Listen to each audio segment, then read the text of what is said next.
Welcome to SI Now. It is Thursday, January 19th, and I'm Maggie Gray. My first guest is a two-time Super Bowl champion and Pro Football Hall of Famer. Now he's an analyst for NFL Network and CBS Sports. Deion Sanders is good enough to join us. Deion, one of the biggest stories of the week is Antonio Brown using Facebook Live from the locker room. Now, be honest, if that technology had existed when you were playing, would we have caught prime time live from the locker room? No, definitely not. I wouldn't have gone that far. I never stepped outside of the lines. I was a marketing person and did my own thing, but I never stepped outside the lines or would expose my coach or my teammates to an uncomfortable situation. So when Mike Tomlin says about Brown's antics, this is why you see great players move from team to team. How did you interpret that? That was a strong statement.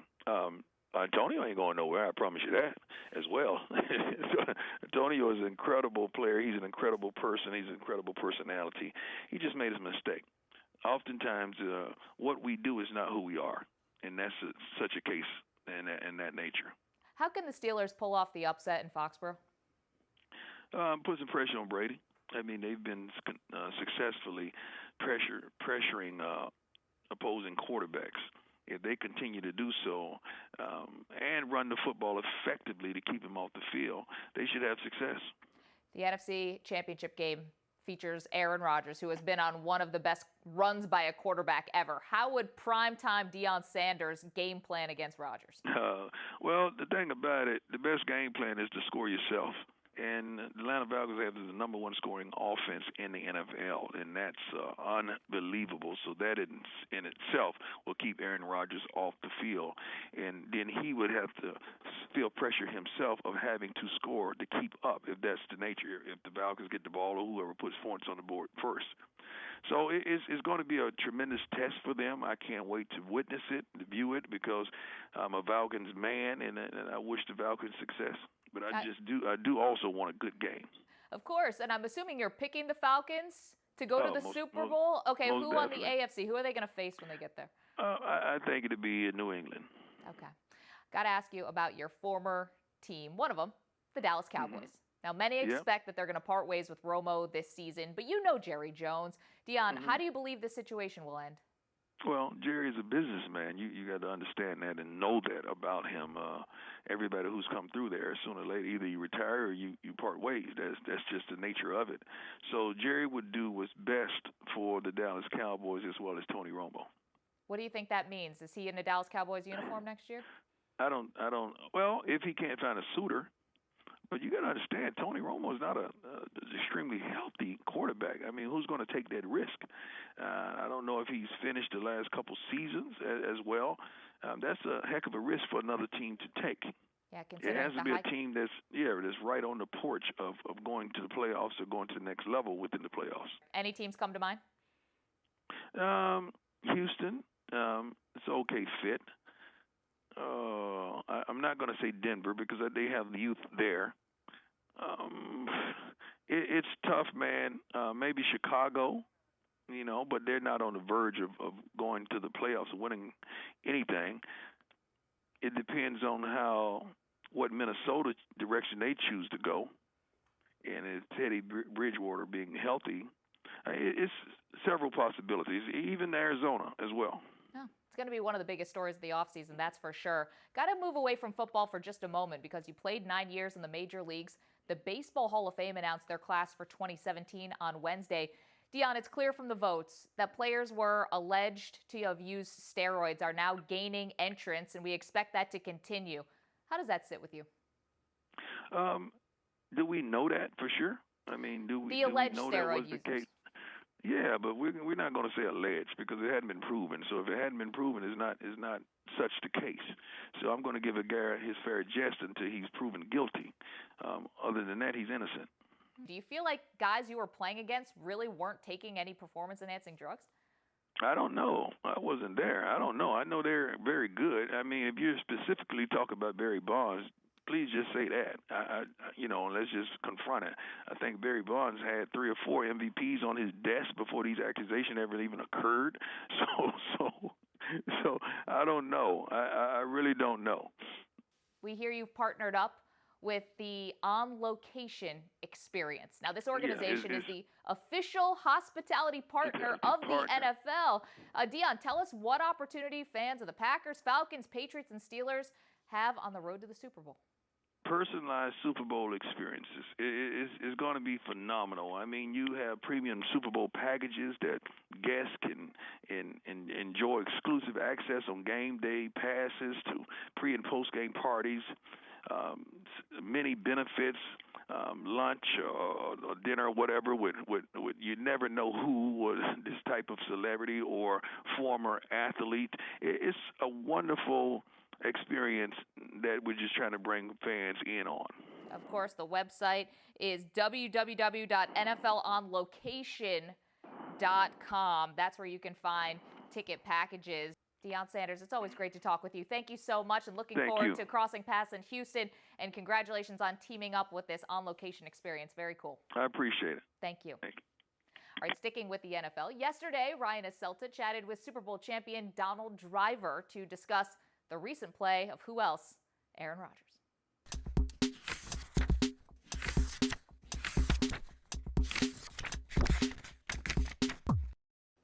All right, Donald, let's start with the hottest player on the planet, your former teammate, Aaron Rodgers. You won Super Bowl 45 with Rodgers at quarterback.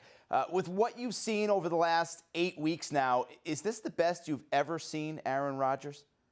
This is probably the best I've seen him play. I knew that in 2005 he was something special, and I think he was just waiting his opportunity. But now to sit back now and play, had the opportunity to play with him for 7 years, and then now to sit back, 4 years, almost 4 years out of retirement, and to actually see him continue to have the success that he's having is truly amazing. Tell us about this past Sunday. You invited Cowboys fans to watch the Packers-Cowboys game at your home. What was that like, and how much smack talk was going on during this game?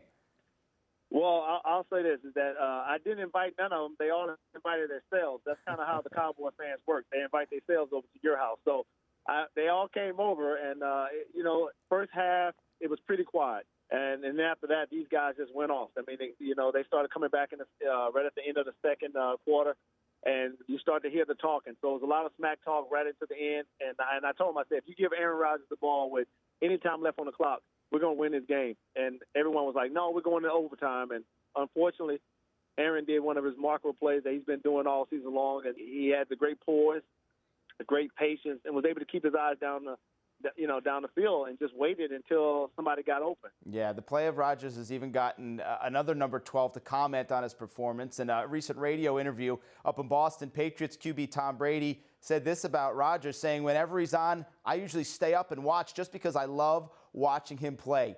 When you talk about these two quarterbacks, what's more impressive this year? What Brady has done following his 4-game suspension, or what Rodgers has done over the past 2 months now? I would say both. Tom to come off, it's hard to come back from a 4-game suspension and still play at a high level. And he was able to do that.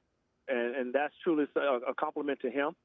But I think when you look back and look what Aaron did after, starting the season off with a rough start, everybody, all the criticism coming out that it may be he may be done, he may be old, and he can't do it no more. And then he just told people, his favorite statement is to relax and watch what happened. And he did. He ran the table.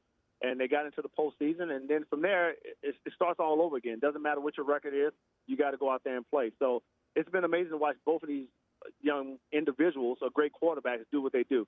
If you were in that locker room when he made the statement that the Packers were going to run the table, what would your reaction have been? Would you have kind of rolled your eyes, or would you have, would it have rallied you and the rest of the guys? No, I mean, you believe them, because, that's what we did in 2010. We knew that we controlled our own destiny to get into the postseason, and then from there, we had to do our job. There was no one else could do our job for us, and we did. We ran the table. We went into the postseason knowing that we had to go on the road to win, and I think that's the same thing he saw. It's like, hey, we got this, but everybody has to buy into the system, and I think that's what everybody did. Everybody looked at him as being a leader and said, hey, you know something, we're going to follow the guy that leads this team, the face of this franchise right now. We're going to follow him, and they did, and everybody stepped up. Everybody looked at themselves in the mirror and said, hey, we just got to do things better. And that's what they did in the last 8 games of the season. And look where they are, look where they're at now. Yeah, let's talk about where they are, the NFC title game. You got Rodgers, but you also have Matt Ryan, who himself is having an MVP caliber season. If you cancel out the quarterbacks in this game, which team has the edge? You would have to say, if you take out the quarterbacks, you would have to say Atlanta. I mean, plain and simple. I think our receivers are great receivers. But when you don't have your number one guy in Jordy and now you have Devontae Adams hurt, it's tough. I know my boy Randall Cobb can take on. He did it against the Giants, putting up 3 touchdowns. So I know that he can carry the load. But as we all know, you can't carry the load by yourself, and you got to have somebody to throw the ball to. So if you minus the quarterbacks, they have a great defense. They have a great offense and running back, as well as the receiver group. So I think it's tough. You would have to give the edge to Atlanta. But in all respect, you know that if you put the quarterbacks out there, it's a whole different ball game. Yeah, clearly the difference maker is that position. They faced each other in a thriller in Week 6, a game which the Falcons won 33-32. What's the X factor? When you're handicapping this game, looking at the matchups, what's the X factor in the NFC Championship? It's going to be field position, plain and simple, because both offenses are powerful. They both can score at any time. So I think it's going to be field position. That's going to be the X factor between. So on special teams, you got to make sure that you, when you punt the ball, you got to make sure that you rally behind who's ever returning. That's the most important part. Who wins this game, Donald? You already know the Packers win. Packers win, go to the Super Bowl, and I'm going to be there to cheer them on. So it's going to be good. All right, yeah. Speaking of that, we expect this to be a great game. You're doing something to get 2 lucky fans to Atlanta to watch this matchup in person. Tell us a little bit more about that. Well, we're going to do an all-expense-paid trip to Atlanta to the NFC Championship game.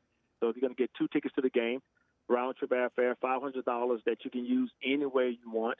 Also, you get a Packer helmet. Go online to my Twitter account at Donald_Driver80 and purchase tickets. $2 a ticket. It goes to an amazing cause, My Foundation, that helps homeless families transition from homeless shelters to apartment houses. A terrific opportunity for fans to enjoy the game, and it's all going towards a great cause, as you mentioned. Donald Driver, thanks so much for being with us. No, thank you, Ryan. Appreciate it, man.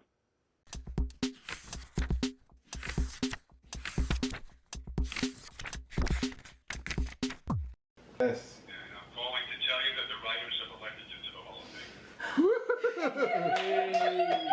Congratulations, Rocco. Thank you so much. Entró. Ay, no. No puedo creerlo. Ay, Dios mío. Cheers and maybe some tears as well from Tim Raines and Iván Rodríguez. Maybe Jeff Bagwell has a video out there somewhere. If so, we hope you post it, Jeff. Congratulations. Those 3 are the 2017 Hall of Fame class. They are also our adrenaline performers. They are presented by Toyota. Let's go places. And what a phenomenal day it was to watch those gentlemen, particularly Tim Raines in his final year of eligibility, gets into the Baseball Hall of Fame. We're going to talk all about it as I'm joined by Albert Shen, baseball writer for Sports Illustrated. Now, we have to just go right to the big elephant in the room, and that is the suspected steroid use or performance-enhancing drug use for Bagwell and for Pudge Rodríguez. You know, there's been this sort of gray area about guys who may or may not have used PEDs during their playing days. Now it seems like where the writers are allowing these guys with a cloud of suspicion into the Hall. Why this class? Why Pudge Rodríguez is the guy who really could be looked back now as breaking down this barrier and door? Yeah, no, I think Rodriguez's election is very significant because it really is the first player who was very detailed, accusation publicly that was out there to be elected to the Hall of Fame, whereas in other cases it's been a little more hazy. Look, I mean, it's very simple. Yesterday's election and results, it was all about these writers who have softened their stance over steroids. And you can talk about, this older voting bloc that has been sort of purged out, a younger voting bloc who, quite frankly, didn't ever cover the steroid era, and a lot of these players here now. So it's a changing dynamic in the voting group for sure. And, I think what you have now is, at the end of the day, a few dynamics. It's these voters now having the time to reflect on, what this all means. What does it mean to them in their vote? But it's also these younger voters who are relying on more empirical evidence that's cut and dried based on the numbers. And when you look at a guy like Pudge Rodríguez, his numbers are absolutely indisputable. Of course, we should mention neither of these gentlemen have failed a drug test, so we need to get that out of the way. But what does this new change in voting attitudes mean specifically for next year, 2018? What happens, especially with Bonds and Clemens? Yeah, well, 2018 is a very interesting year. I mean, there were a few guys who were kind of on the cusp and kind of knocking at the door, Vladimir Guerrero and Trevor Hoffman. And I think both of those guys do get in, and I think they both deserve to get in. And then you have, another sort of layer, Edgar Martinez, who is, I think, now going to become the new Tim Raines in that I think the stats-heavy guys who are sort of a part of this new generation, they're going to rally around Edgar Martinez because he has just staggering numbers.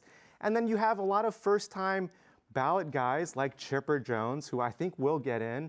And then you have Jim Thome and Omar Vizquel, and even a Scott Rowland, who will be in the conversation. I don't think they'll get quite there, but I think Guerrero, Hoffman, and I think a Chipper Jones, that's going to be kind of a part of the class of 2018. Okay, so Bonds and Clemens will have to wait, even though they both received over 50% of the vote this year.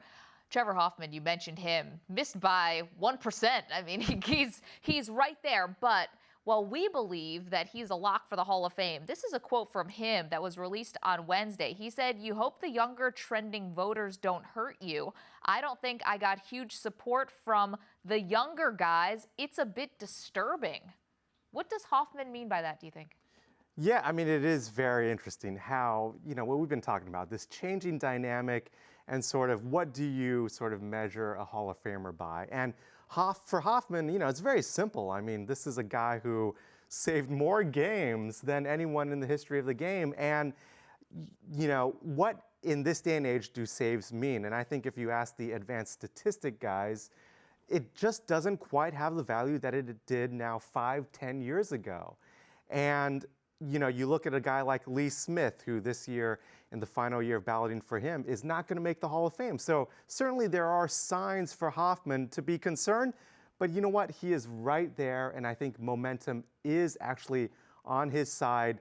You strip away saves. I mean, he still had an outstanding career, but it does go back to this changing dynamic of voters and what do they vote on. And I think what is interesting about 2018 is that it's going to be the first year where every single vote is going to be out there for the public. And I think these voters are going to be held accountable to what stance they take. Now, will it be a result of groupthink and, will sort of guys rally behind the same guy? We'll see. It'll be very, very interesting. Yeah, very interesting. Also interesting, Curt Schilling saw his vote total go down. He's been very critical, made very controversial remarks, critical about journalists. It doesn't seem like he's going to stop talking anytime soon. So what does the future hold for Schilling? Yeah, I think the takeaway from yesterday, the big loser also is Curt Schilling, because, what is unfortunate in all of this is that a really great career that you could make a Hall of Fame argument for. Now, look, does he, at the end of the day, belong in Cooperstown or not? I mean, it's a very interesting conversation, but this guy, you look at his strikeout numbers, his strikeout to walk ratio, which is historically great, and then all his postseason achievements, so a part of so many iconic playoff moments, and all of it is obscured by these tweets and various other social media meltdowns or whatever you want to call it. Okay, what would it say if Bonds and Clemens both get into the Hall of Fame, alleged steroid users, yet Schilling is left out because of the controversial and somewhat tasteless remarks that he's made? I mean, honestly, it would kind of illustrate what we've sort of always known about the Hall of Fame. I mean, it is about momentum, but it also is a bit of a popularity contest. And look, I mean, if you are a media favorite, there's no question that you have a little bit of an edge. Now, is that fair? Probably not. But I think it is a good question to ask. And I think, look, at the end of the day, maybe the takeaway from the Curt Schilling case is that, if you're up for the Hall of Fame for Major League Baseball, maybe lay low a little bit on Twitter and social media, because it certainly is not going to do you any favors. Do you think Schilling should get in? You know, I, at the end of the day, think he falls a little bit short, and that's discounting his tweets and his Facebook posts. But I think if you do look at the numbers, and I think a lot of it does kind of come down to how much extra credit you give to those big October moments, and that's a fair question. But I personally would say that he does fall a little bit short. Albert Chen, always great to talk with you. Thank you so much. All right, that's going to do it for this Thursday edition of SI Now. Make sure to join us tomorrow at 1 p.m. Eastern, when I'll be joined by Vikings Pro Bowler Cordero Patterson. He'll be in studio with me. A lot of fun. Until then, stick with SI.com for all the latest news. Until then, we'll talk to you tomorrow. Have a great afternoon, and we'll see you on Friday.